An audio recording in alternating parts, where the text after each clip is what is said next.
PDA छोड़ अब ब्राह्मण पॉलिटिक्स कर रहे हैं अखिलेश यादव। क्या योगी के गढ़ में पैर जमाएंगे अखिलेश यादव? क्या बीजेपी से ब्राह्मणों को छीनना चाहते हैं अखिलेश यादव? 2027 चुनाव से पहले ब्राह्मणों को लुभाने की कोशिश में सपा, या फिर ब्राह्मणों को लुभाने के लिए पकड़ी मायावती वाली राह? चलिए आपको बताते हैं। अखिलेश यादव यूपी में दलित, ओबीसी और अल्पसंख्यकों के वार्निंग फार्मूले यानी कि पीडीए को भूलकर अचानक ब्राह्मणों को साधने में क्यों जुट गए हैं? अखिलेश यादव ब्राह्मणों में पैठ बढ़ाने की जुगत में लग गए हैं। उत्तर प्रदेश में लोकसभा चुनाव के दौरान अखिलेश यादव ने पीडीए के तहत दलित और पिछड़े वर्ग के एक बड़े वोट बैंक को लुभाया था, जिसका नुकसान ये हुआ कि बीजेपी दूसरे नंबर पर खिसक गई। ऐसे में अब अखिलेश यादव की नजर यूपी में बीजेपी के बड़े वोट बैंक यानी कि ब्राह्मण समाज पर है।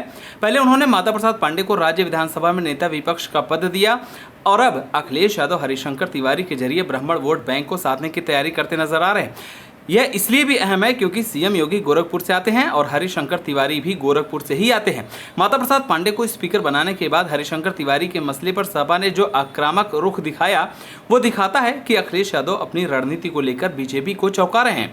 लेकिन ब्राह्मण राजनीति का यह दांव आखिर कितना सफल होगा? आपको बता दें कि यूपी की 10 सीटों पर होने वाली उपचुनाव के साथ ही 2027 की तैयारियों की कवायद मान रहे हैं, ताकि अखिलेश को मुस्लिम, यादव या किसी खास वर्ग से जोड़कर देखने की बजाय सभी वर्गों में पकड़ रखने वाली पार्टी बनाया जाए। अखिलेश यादव जान रहे हैं कि पश्चिमी यूपी से पूर्वांचल तक बड़ी कामयाबी हासिल करनी है तो बीजेपी की तरह सभी वर्गों में समाजवादी पार्टी को पैठ मजबूत करनी होगी।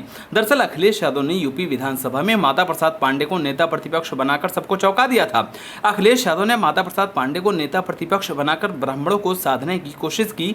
इतना ही नहीं, पिछले दिनों पूर्वांचल के ब्राह्मण नेता रहे हरिशंकर तिवारी की प्रतिमा के लिए बनाए गए चबूतरे को ध्वस्त करने पर भड़क गए थे। अखिलेश यादव ने हरिशंकर तिवारी के जरिए योगी सरकार को घेरने की भी कोशिश की। राजनीतिक जानकारों का मानना है कि अखिलेश यादव दलित, ओबीसी के बाद सवर्णों को साधने में लगे हुए हैं।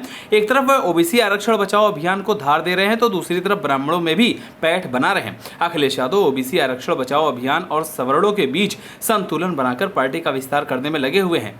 आपको बता दें कि यूपी लोकसभा में सपा ने 35.59% वोट प्राप्त किया था। आगामी विधानसभा तक सपा अपने वोट बैंक में इजाफा चाहती है। अब सपा 5 अगस्त को जनेश्वर मिश्र की जयंती मनाने में जुट गई है। सपा जनेश्वर मिश्र की जयंती इस बार प्रदेश भर में धूमधाम से मनाएगी। कई बार के केंद्रीय मंत्री रहे जनेश्वर मिश्र का 2010 में निधन हो गया था। इसके अलावा सपा अगले महीने से तहसील स्तर पर पीडीए पंचायत करने जा रही है। इसमें पार्टी ओबीसी आरक्षण बचाओ का संदेश देगी, साथ ही पीडीए के अधिकारों पर चर्चा होगी। आपको बता दें कि गोरखपुर यूपी के सीएम योगी आदित्यनाथ का गढ़ है। वहां अखिलेश यादव का ब्राह्मण नेता की जयंती से जुड़े कार्यक्रम में शामिल होने का ऐलान बता रहा है कि अखिलेश यादव की नजर अब बीजेपी के ब्राह्मण वोट बैंक पर है और इसके लिए ही वह संभवतः पूर्व सीएम और बसपा सुप्रीमो मायावती का 2007 वाला प्लान भी अपना रहे हैं। मायावती ने 2007 विधानसभा चुनाव में ब्राह्मण नेताओं को खूब टिकट बांटे, जिसके चलते बसपा ने एक बड़ा वोट बैंक अपने पाले में लाने में सफलता पाई थी और बसपा ने पूर्ण बहुमत हासिल किया था। ऐसे में अब अखिलेश यादव संभवतः मायावती के उसी 2007 के विधानसभा वाले चुनावी प्लान पर काम करते नजर आ रहे हैं, जिससे कि यूपी में विधानसभा चुनाव के दौरान पार्टी को पिछड़ा, दलित और अल्पसंख्यक के अलावा ब्राह्मण वोट भी हासिल हो सके। बहरहाल अब देखने वाली बात होगी कि क्या अखिलेश यादव अपने इस प्लान में कामयाब हो पाते या नहीं। आप सभी को क्या लगता है हमें कमेंट कर जरूर बताएं। अगर आप नए तो हमारे चैनल को सब्सक्राइब करें।